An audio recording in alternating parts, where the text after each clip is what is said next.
Well, my friends, the holidays are upon us, and that can be totally chaotic. We can get super overwhelmed and stressed, which can make this a time that we dread.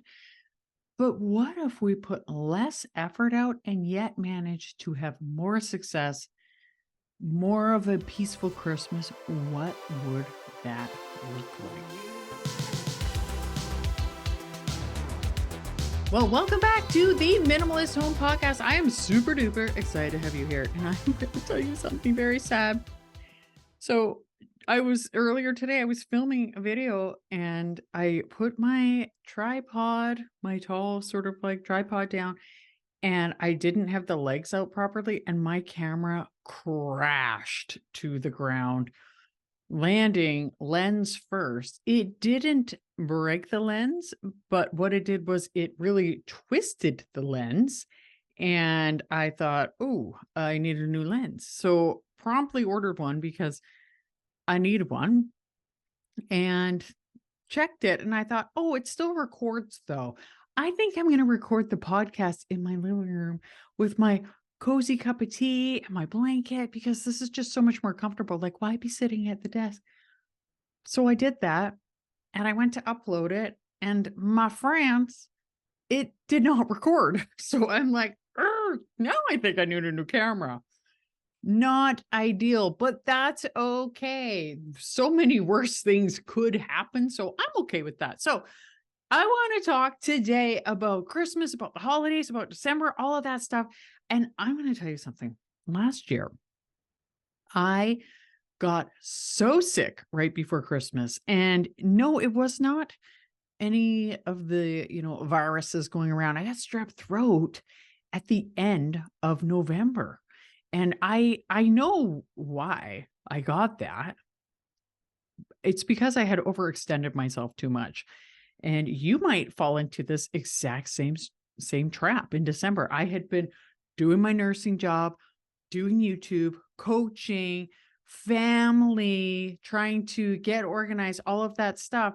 And then what happened? I got it again. Like a couple weeks later, it was awful. I missed family dinner at my husband's mom's house. So that was a real bummer. And I don't usually get sick. So that was a wake-up call for me that clearly I had overextended myself. And I'm curious if you can relate to that because the holidays, Christmas time is a time where a lot of us, we take on so much and we overextend ourselves. And I'm not going to lie, I am so one of those people that does a lot at Christmas time because I absolutely love the holidays. I love Christmas. Ever since I was a little girl, it's just been my favorite time of year. I would start listening to Christmas movies and watching Christmas music in like August. I remember it would be summer vacation and I would be watching that stuff. I have backed off quite a bit as an adult, but even when I was in my 20s, I went and I got myself, somebody was nice. They gave me like a fake Christmas tree that they weren't using anymore. So that was great. I had my fake Christmas tree. I went to Walmart. I got all of my decor. I got a bunch of other little things and I set up my own little Christmas environment at my home and I loved it. And then when I had kids, I absolutely loved sharing my love of Christmas with them. But the interesting thing is it kind of morphs a little bit as an adult. And I don't know why exactly that is. It might be because we just take too much on. For me, I like all of it. I like the baking. I like the decorating. I like going to things. I like kids' Christmas concerts. I like walks outside, all of that. And if you don't like that, I completely understand. But those are things I like to do and want to do. And a few years ago, I remember, I think it was like December 22nd. I remember being very close to Christmas. It probably was the 22nd or the 23rd. And I remember thinking like, I've hardly baked anything. And nobody cared except for me. But I remember saying like, I'm going to go home. I'm going to bake some cookies because we were out for a walk. And that's when I all of a sudden just decided I am going to create a Christmas workbook, journal, whatever. And I put it in here, but I made a copy you can download, which is linked below. And I honestly, it's been such a game changer. And I thought, okay, I need to make this available to people. So I made the book. And then I recognized that it maybe needs to go a bit beyond that. So I'll get into that in a minute. But I think one of the biggest things missing at Christmas time, at the holidays, is that we don't have a certain ingredient that we used to have. Now, when I would go to Alberta and visit my grandparents, I remember I would go, I always had trouble sleeping as a kid. And I was that kid that was always up way past everybody else. So I would stand and look out the window. And every time we were in Calgary, which is where we went to see my grandparents, there was always snow at Christmas. I think that the times have changed. There's not nearly as much snow, but there was always snow. And I would stand there and just look at the beauty. And I had that time to reflect. And even when I was in my 20s, my early 20s, and I didn't have kids, I had that time. Like I would drive around and look at Christmas lights. There was like a slowness we would take. And I almost feel like that's something, whether or not you celebrate Christmas. I think winter, especially when you live in a colder climate, is a real gift in a lot of ways, because it forces you to slow down in a lot of ways. And it gives you the opportunity for a lot of reflection. And I think that is what I got a lot of at Christmas time in particular. And that has changed so much since I had kids and was trying to do more, and trying to fit so many things in. So I thought, like, how can I help people to also do this? So I was like, you know what? I got my workbook or the handbook. I'm going to create a workshop. And so I am doing a workshop, and you can actually sign up for it right now. If you're listening to this between the 24th and the 28th or the 27th, I think the 27th, you can sign up for this workshop. And it can be, you can get it for free if you join the Minimalist Home membership, the Untangled membership. Otherwise, there's a small fee. And the great thing is we cover budgeting, how to save money on gifts, and all sorts of things. So you will beyond save the cost of this very inexpensive membership. Because I think for me, the thing, let me know what is the hardest thing for you at Christmas. But for me, the hardest thing is the gift buying. I really don't love gift buying. But and I think part of the problem with gift buying is, if you're not good at it, like I feel like I'm not, then you probably postpone it, and then you postpone it beyond when things are on sale, beyond when you have time to sort of like find what you want. And then you end up feeling super stressed, super desperate, and then you'll like just buy whatever. So that's one of the things we're talking about. Another thing is, like, so many people are trying to declutter, and then Christmas comes along and it just sort of throws them for a total loop, and they feel like they go backwards. They end up with way more clutter, or they're just surrounded by clutter with their decor and all of that. So we're going to cover like how to decorate. One of the things is like put away a lot of your regular decorations, but also like how do you put things out so it's not like overstimulating, and it's actually just a nice change. Because that's one of the things I love best about putting out my Christmas decorations is I get to see them. I love when they're out, and they're only out for like probably about 10% of the year. And then how to declutter. Like, should you continue to declutter? If you can, I think you should do a little bit still.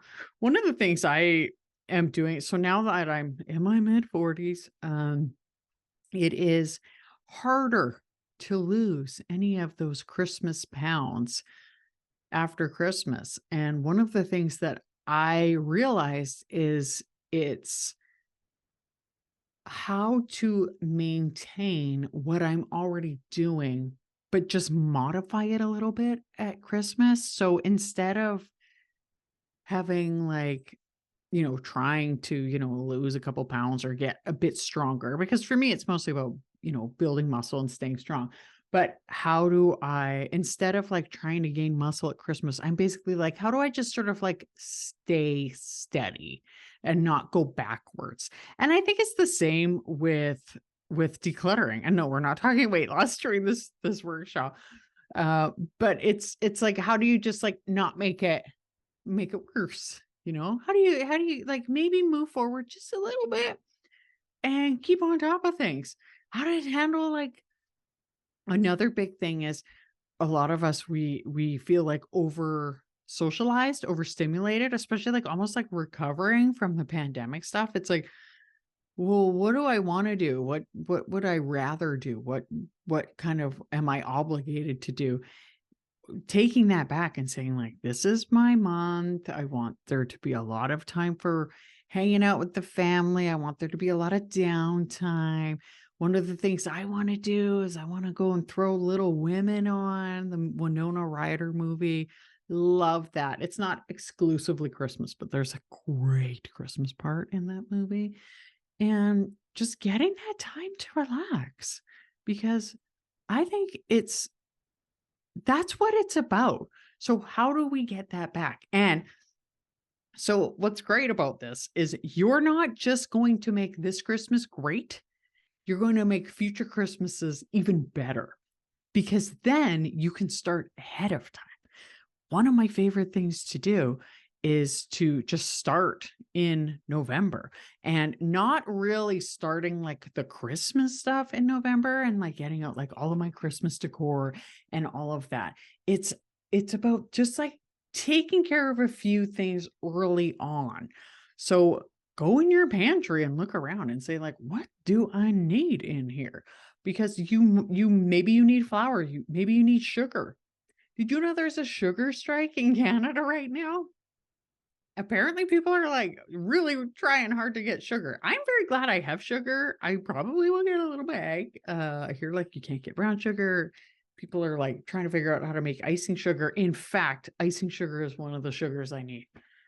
So there you go. So, and then buying stuff for your pantry. So that's stocked. So when you're ready to start baking or whatever, you've got it, which is so helpful. You've got all the stuff you need. And I like to get a little bit of the baking in already, like start it.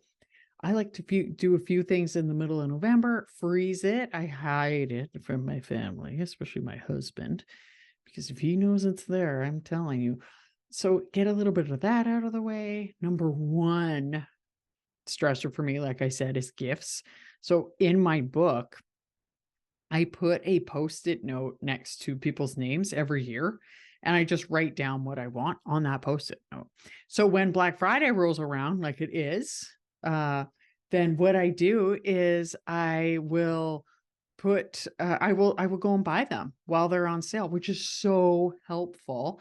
And then I will also, it gives me an idea to kind of explore more, because I don't know what to get two of my kids right now. One of my kids, I know what I'm getting him, which is great. I know what I'm getting my husband, which is great.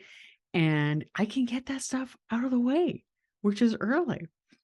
And it's so good. So then when December rolls around, I can relax. So my family, we love to go down to Victoria, which is an hour and a half away from where we live.